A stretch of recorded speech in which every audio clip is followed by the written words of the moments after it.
आप दूसरों की जंगे लड़ के या डॉलर वगैरह तो ले सकते हैं, ये इस तरह के काम तो कर सकते हैं, लेकिन आपने कोई भी ऐसा काम नहीं किया। हालांकि अमेरिका हमारा जो स्ट्रेटेजिकल लायर है, हमने आज तक सिवाय उनसे वार करने के और ये काम करने के उनसे कोई फ़ायदा नहीं ले सके, कोई अच्छा काम नहीं कर सके।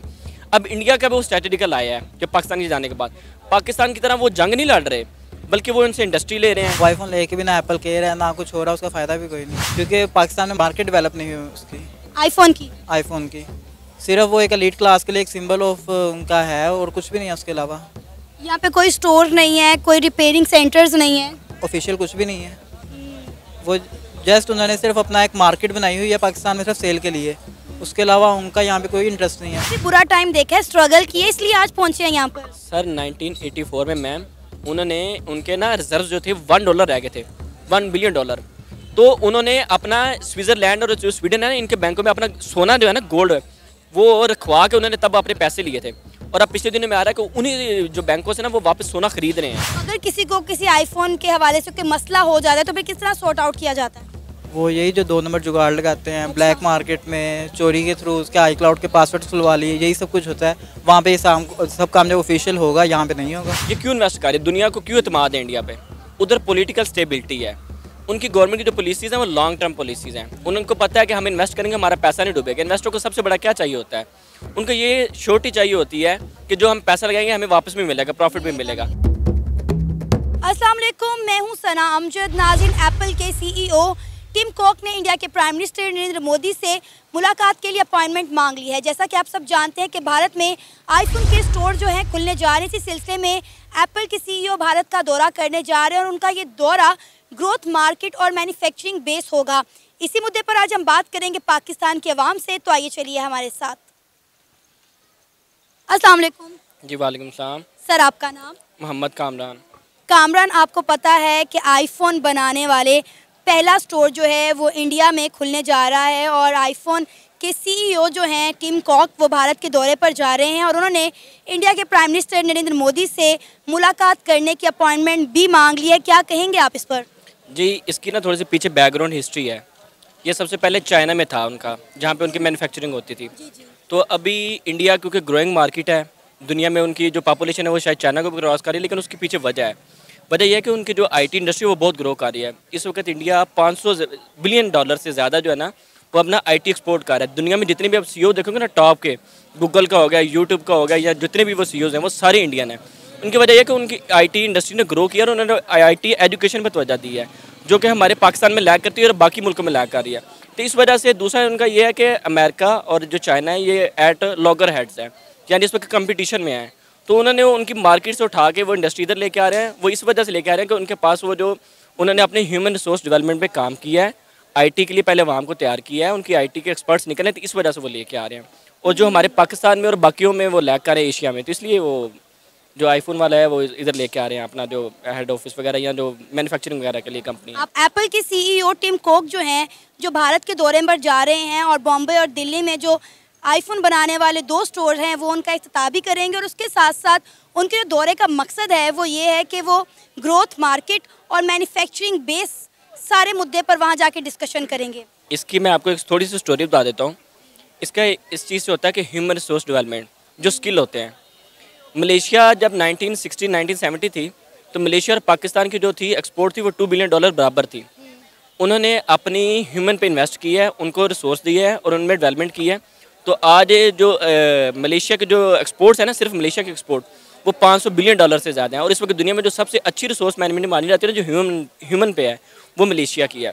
अब सेम काम इंडिया करने जा रहा है। ऐसा ही है। इंडिया में असल में वो अपने लोगों पे इन्वेस्ट करें, हालांकि उधर गुर्बत ज़्यादा है, उधर मतलब कि ना गरीबी ज़्यादा, लोग जो है ना पॉवर्टी लाइन से बिलो जो है वो हमारे पाकिस्तान से ज़्यादा हैं।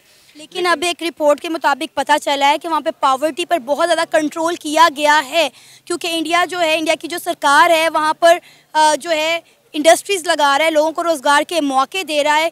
कौन सा ऐसा इन्वेस्टर नहीं है, कौन सी ऐसी बड़ी कंपनी नहीं है जिसने इंडिया में जाकर इन्वेस्ट ना किया? और जो इंडिया की गवर्नमेंट है उसे पता है कि मैंने अपनी मैन पावर को कैसे यूटिलाइज़ करना है। इसकी वजह है, मैं बताता हूँ ये क्यों इन्वेस्ट करे, दुनिया को क्यों एतमाद है इंडिया पे। उधर पॉलिटिकल स्टेबिलिटी है, उनकी गवर्नमेंट की जो पॉलिसीज़ हैं वो लॉन्ग टर्म पॉलिसीज़ हैं। उनको पता है कि हम इन्वेस्ट करेंगे हमारा पैसा नहीं डूबेगा। इन्वेस्टर को सबसे बड़ा क्या चाहिए होता है? उनको ये श्योरिटी चाहिए होती है कि जो हम पैसा लगाएंगे हमें वापस भी मिलेगा, प्रॉफिट भी मिलेगा। तो पाकिस्तान में अब यह है कि जैसे पाकिस्तान है, इसमें इंस्टेबिलिटी है पॉलिटिकल। एक गवर्नमेंट आती है, उसकी पॉलिसीज़ कुछ और होती हैं।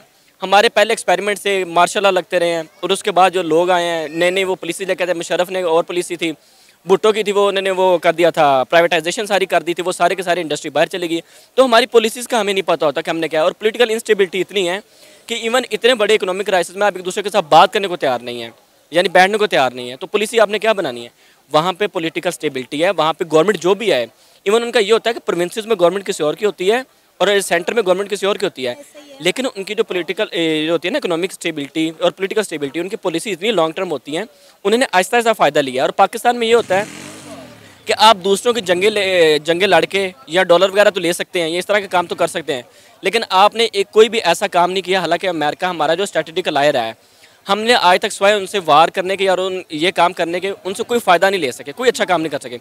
अब इंडिया का भी वो स्ट्रेटेजिकल आया है कि पाकिस्तान के जाने के बाद पाकिस्तान की तरह वो जंग नहीं लड़ रहे, बल्कि वो उनसे इंडस्ट्री ले रहे हैं, उनसे उनकी आवाम बहुत जा रही है, बाहर जा रही है, उनसे नए नए प्रोजेक्ट ले रहे हैं। डिफेंस सबसे बड़ी डिफेंस डील वो कर रहे हैं, जिसमें वो नेवी की भी कर रहे हैं, एयरफोर्स की भी कर रहे हैं और बाकी भी कर रहे हैं।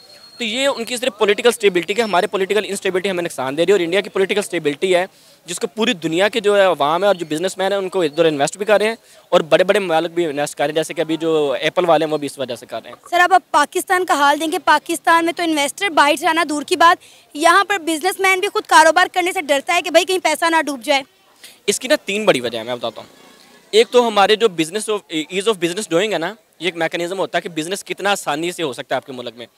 अब जो नई लेटेस्ट जो आई है ना, जो 2012 के आई है जो लिस्ट आई है, उसके मुताबिक इंडिया ने इतना इम्प्रूव किया है, जो नई पॉलिसीज लेके मोदी गवर्नमेंट, वो 100 मेरा ख्याल है 10 या 11 से लेकर वो 67 नंबर पे आई ईज ऑफ डूइंग बिजनेस में, और हम ईज ऑफ डूइंग बिजनेस में 120वें नंबर पे हैं। एक वजह ये होगी। दूसरी वजह है पॉलिटिकल इंस्टेबिलिटी, जिसकी मैंने पहले भी बात की है। उसकी वजह यह है कि आपकी पॉलिसीज़ नहीं बनती, आपकी लॉन्ग टर्म पॉलिसीज़ हैं ही नहीं, कि वो एक गवर्नमेंट आती है वो और पॉलिसीज़ बनाती है, दूसरी गवर्नमेंट आती है वो और पॉलिसीज़ बनाती है। तो वो जो जितने भी इन्वेस्टर, इवन आपके जो अपने इन्वेस्टर्स हैं ना, वो उठा के अब ये जब इन्होंने प्राइवेटाइजेशन की थी भुट्टो साहब ने, हालांकि अपनी तरफ से उन्होंने आवाम का भला किया था, लेकिन उस वक्त की जो प्राइवेट इंडस्ट्री थी वो उठ के सारी की सारी बांग्लादेश और बाकी मुल्कों में चली गई है। अब ये सीन अब चाइना है, चाइना सोशलिज्म वाला कम्युनिज्म है, जहाँ पे उन्होंने भी 97 के बाद तरक्की इतनी कैसे कर ली है? सिर्फ एक वजह है, उन्होंने अपनी मार्केट ओपन की है। मार्केट ओपन में ये है कि उनकी मार्केट के ऊपर किसी की भी ना कंट्रोल नहीं है, वो खुला हर किसी को बिजनेस करने देते हैं। हमारे बिजनेस करने ही नहीं देते। ये कहते हैं कि ठीक है जी, जो है वो कंट्रोल मार्केट के इनके सारे पास है। एक पॉलिसी नहीं बनती, एक पॉलिटिकल स्टेबिलिटी नहीं है, एक बिजनेस वो पॉलिसीज़ नहीं बनती, और तीसरे नंबर पे सिक्योरिटी नहीं है। रेड टेपिज्म बहुत ज़्यादा है। रेड टेपिज्म कहते हैं कि हमारी ब्यूरोक्रेसी का इन्वॉल्वमेंट बहुत ज़्यादा है। ये इतनी करप्शन आम है, और यहाँ पे लोग जो है ना वो मतलब बिजनेस करने से भी डरते हैं। अब हर किसी ने अगर काम करना है, मैं एक बताता हूँ, सिंध में एक प्रोजेक्ट लगा है, इसके ऊपर वाटर प्लांट का कोई इस तरह का प्रोजेक्ट था, बहुत बड़ा प्रोजेक्ट था। तो अब उस बंदे ने काम करवाने के लिए वो उसका एक इंटरव्यू चल रहा था, तो वो कह रहा था कि उसके लिए इतना आम उन्होंने कर दिया है कि वो कोई भी काम भी करवाना है तो कह रहे थे 50 लाख की भी मैं करप्शन देता हूँ, या ये जो ये होती है रिश्वत वगैरह देता हूँ, और मैं अपना काम करता हूँ, वरना उससे आगे काम चलता ही नहीं है। तो जब आपका ये हाल होगा तो कौन से इन्वेस्टर आपके मुल्क में आएंगे? तो ये थोड़े से हमारे हैं सेक्टर जिन पे काम करने की ज़रूरत है, तो हम कर सकते हैं। Otherwise India is doing very well, वो अपनी जो बेसिक स्ट्रक्चर है उन पर बहुत अच्छा काम कर रहा है। हमें इंडिया से सबक सीखना चाहिए, हम इकट्ठे आज़ाद हुए हैं। इवन आज आप ये देख लें, हमारा बांग्लादेश जो है वो आपसे ऊपर है। उनकी 2 चीज़ें हैं, उन्होंने अपनी इंडस्ट्री को ग्रो किया है, और दूसरे नंबर पे उन्होंने अपने एक एनर्जी प्रोजेक्ट, जैसे मैं ये कह रहा था पॉलिसी बनाते हैं। हमारी ये LNG मिलता है ना, ये जो घरों में सिलेंडर मिलता है, या ये जो घरों में गैस वगैरह जाती है, बांग्लादेश में घरों में ये गैस नहीं गवर्नमेंट की तरफ जाती, वो सिलेंडर खरीदते हैं। उन्होंने जितनी गैस है वो सारी की सारी इंडस्ट्री को दी हुई है। अब देखो ये एक पॉलिसी है, लॉन्ग टर्म पॉलिसी है कि उन्होंने गैस सिर्फ इंडस्ट्री को दी ताकि इंडस्ट्री चलती रहे। इस वजह से उनका रोजगार भी आ रहा है और वो तरक्की भी कर रहा है। उनकी टेक्सटाइल इंडस्ट्री, हमारे क्या, हमारी इंडस्ट्री की एनर्जी पूरी नहीं हो रही, जो चल रही थी इंडस्ट्रियाँ वो भी सारी बंद हो रही हैं, वो भी सारी टेक्सटाइल की, जितनी आपकी टेक्सटाइल ही थी। और उसके अलावा आपकी जो एग्रीकल्चर है, एग्रीकल्चर अब ये हिसाब है आउटडेटेड एग्रीकल्चर है, आपकी सीड नहीं है, आपका वो निज़ाम अच्छा नहीं है।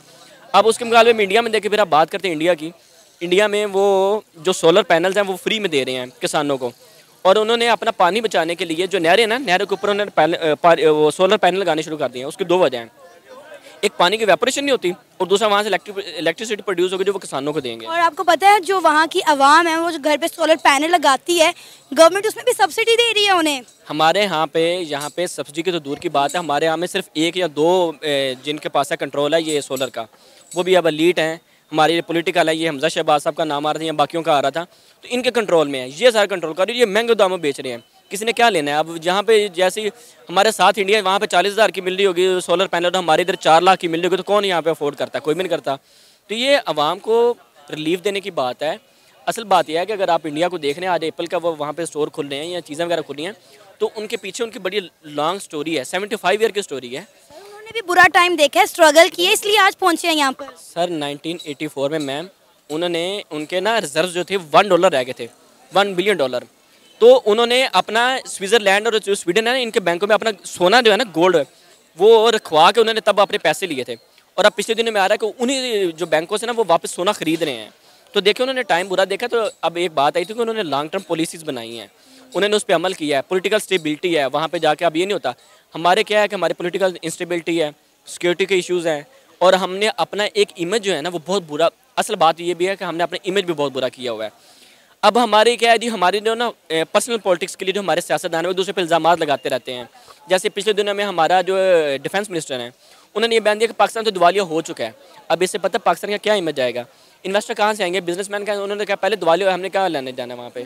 तो ये बातें हमें देखने की ज़रूरत है कि लॉन्ग टर्म पॉलिसीज़ बनाएं, उन पर अमल करें, बैठें। जिस तरह डेमोक्रेसी का वो हुआ था, एग्रीमेंट हुआ था 2006 में, जब बेनज़ीर और मुशर्रफ वगैरह जब बैठे थे, इसी तरह की दौर है। अभी इमरान खान साहब को चाहिए जितनी पार्टीज़ हैं सारी ये मिल के बैठें और एक 10 से 20 साल इकोनॉमिक प्लान बनाएं।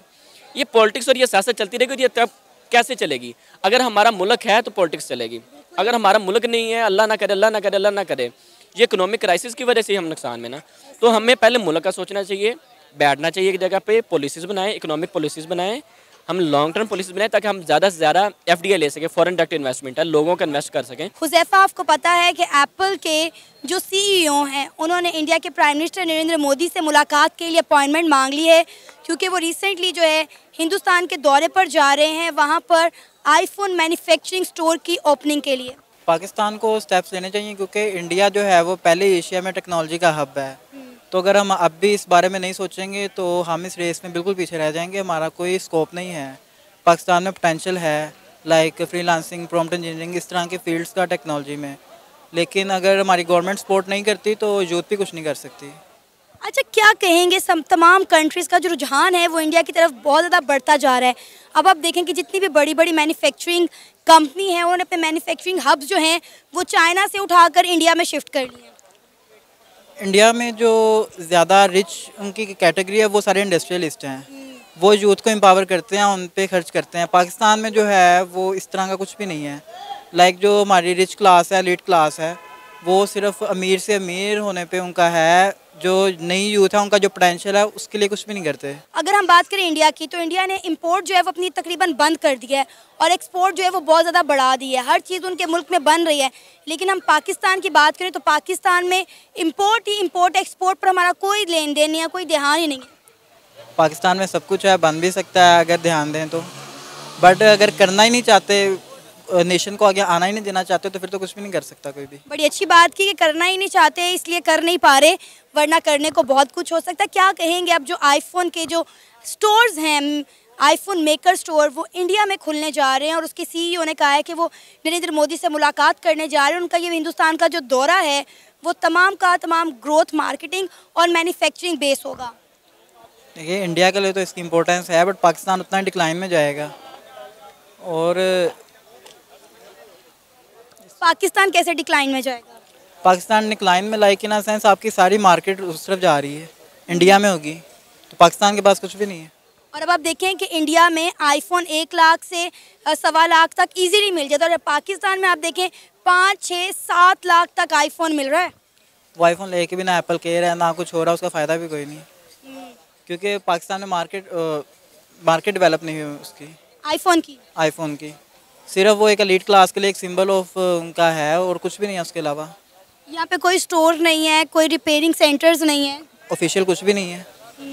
वो जस्ट उन्होंने सिर्फ अपना एक मार्केट बनाई हुई है पाकिस्तान में सिर्फ सेल के लिए, उसके अलावा उनका यहाँ पे कोई इंटरेस्ट नहीं है। तो अगर किसी को किसी आईफोन के हवाले से कोई मसला हो जाता है तो फिर किस तरह सॉर्ट आउट किया जाता है? वो यही जो 2 नंबर जुगाड़ लगाते हैं, ब्लैक मार्केट में चोरी के थ्रू उसके iCloud के पासवर्ड खुलवा लिए, यही सब कुछ होता है। वहाँ पे सब काम जब ऑफिशियल होगा, यहाँ पे नहीं होगा। इवन कि मैंने कुछ सुना था कोई ई सिम वाला भी सिस्टम आया हुआ है आईफोन का लेकर, उसका भी पता है तो बताइए हमें। उसके बारे में ज़्यादा इन्फो तो नहीं है, बट वो जुगाड़ ही है।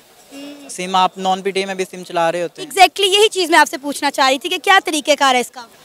उसका तरीक़ेकार का इतना इन्फो नहीं है, लेकिन वो बायोमेट्रिक को हैक करते हैं। फॉर एग्जाम्पल अगर मैं आईफोन ख़रीदने जा रही हूँ और मैं उसको पीटी अप्रूव नहीं करवाना चाहती, तो उसके लिए मुझे कोई एक सिम ख़रीदनी पड़ेगी जो कोई चिप टाइप होगी जो फ़ोन के अंदर लगेगी, और मेरा फ़ोन जो है वो बगैर पीटीए दिए चलता रहेगा 5 से 6 महीने तक। वो फ़ोन में बिल्टिंग की तरह इंस्टॉल कर देते हैं। अच्छा। लेकिन वो ना ऑफिशियल है ना लीगल है, इलीगल है। वैसे करने को कुछ भी करते रहे। तो ये फ़ोन आते भी पाकिस्तान में इलीगल तरीके से हैं? पाकिस्तान में आते लीगल हैं, कुछ इलीगल भी आते हैं शिपमेंट्स के थ्रू, बट मोस्टली होते ही इलीगल हैं। वो बॉक्स ओपन करके चार्जर वगैरह रिमूव कर देते हैं, उसके अलावा सिर्फ फ़ोन सेल करते हैं बाहर। और इलीगल फ़ोन भी इतना ज़्यादा महंगा। इलीगल फ़ोन उस पर टैक्सेस बहुत ज़्यादा बढ़ते हैं, और दूसरा वो एक ब्रांड बन चुका है, इस वजह से ब्रांड नेम की वजह से उसकी प्राइस बहुत ज़्यादा है। और इंडिया में आप यकीन करें हर दूसरे बंदे के हाथ में आईफोन, और हर दूसरा बंदा आईफोन अफोर्ड भी कर सकता है। लाख से 1.25 लाख तक आपको अच्छा आईफोन मिल जाता है। और यकीन करें यहाँ पर आईफोन लेने से पहले बंदा 100 दफ़ा सोचता है कि आईफोन लें या फिर गुर्दा बेच दें आईफोन के लिए। आईफोन सारी दुनिया में नेचुरल अपना नॉर्मल प्रोडक्ट है। सिर्फ पाकिस्तान में या इस तरह की जो अंडर डेवलप्ड कंट्रीज है, सिर्फ वहीं पे इसका एक है क्रेज़, बाकी और तो कहीं भी नहीं है। इंडिया में भी अब पहले क्रेज़ होता था किसी टाइम पे, अब नहीं है। वहाँ पे भी नॉर्मल प्रोडक्ट होगी, एवरीडे यूज़ की प्रोडक्ट होगी। यानी अब मानते हैं कि पाकिस्तान एक अंडर डेवलप्ड कंट्री है। पाकिस्तान बहुत ज़्यादा अंडर डेवलप्ड कंट्री है, इसको बनाया जा रहा है, नहीं बनाया जा रहा है, और आगे भी ऐसे ही रहेगा। अब इंडिया मज़ीद कितना ग्रो करने वाला है, वहाँ पर जो एप्पल के सीईओ है वो इंडिया के प्राइम मिनिस्टर नरेंद्र मोदी के साथ मुलाकात करने जा रहे हैं, उन्होंने अपॉइंटमेंट मांग ली है। सारी जितनी ब्रांड्स हैं सबके मेन ऑफिस सब कुछ जो है इंडिया में है। उसके अलावा मेन जो आपके वेबसाइट्स वगैरह हैं, गूगल वगैरह जो भी है, सब में मेन पोस्ट पे, मेजर पोस्ट पे इंडियंस हैं, तो यही सब कुछ होना है। इससे आप और क्या एक्सेप्ट कर सकते हैं। अच्छा, पाकिस्तान किस तरह इंडिया को कम्पीट कर सकता है? पाकिस्तान इंडिया को कम्पीट कर सकता है। लाइक पाकिस्तान के हैकर्स दुनिया में टॉप पे हैं, उनमें पोटेंशियल है, लेकिन उनको मौके की ज़रूरत नहीं है, वो खुद अपने कदम पे कर सकते हैं जो कर रहे हैं। हैकर्स जिन फील्ड में गवर्नमेंट की सपोर्ट की ज़रूरत है वो हमारे पीछे है। जो हैकर्स कोई अच्छी फील्ड तो ना हुई, कोई लीगल फील्ड तो ना हुई। हैकर्स लीगल फील्ड है। अच्छा। गवर्नमेंट्स हायर करती हैं हैकर्स को, उसके अलावा मुख्तलिफ वेबसाइट्स हायर करती हैं हैकर्स को, जो उनके सिक्योरिटी इश्यूज़ को रिजॉल्व करते हैं, जो उन पे अटैक करके देखते हैं कि इनमें क्या इश्यूज़ हैं। गवर्नमेंट हायर करती है, बट पाकिस्तान में नहीं होता। यहाँ पे फिर वो इलीगल कामों में पड़ जाते हैं, फिर लोग उनको, वो एक इमेज बनी हुई है कि हैकर्स जो है इलीगल काम करते हैं, नहीं तो हैकिंग जो है वो पूरा डिपार्टमेंट है। इसके अलावा किसी भी फील्ड में हम इंडिया को कम्पीट नहीं कर पा रहे। इसके अलावा हम क्रिकेट के अलावा कहीं नहीं कम्पीट कर सकते हैं। ये था हमारा आज का प्रोग्राम। आपने जानी पाकिस्तानी अवाम की राय। उम्मीद है आपको आज का हमारा ये प्रोग्राम पसंद आया होगा। आप भी अपनी राय का इजहार कर सकते हैं नीचे दिए गए कमेंट सेक्शन में। इसी के साथ मुझे इजाज़त दें, पर जाने से पहले हमारे चैनल को सब्सक्राइब करें, वीडियो को लाइक करें और शेयर करें। अल्लाह हाफिज़।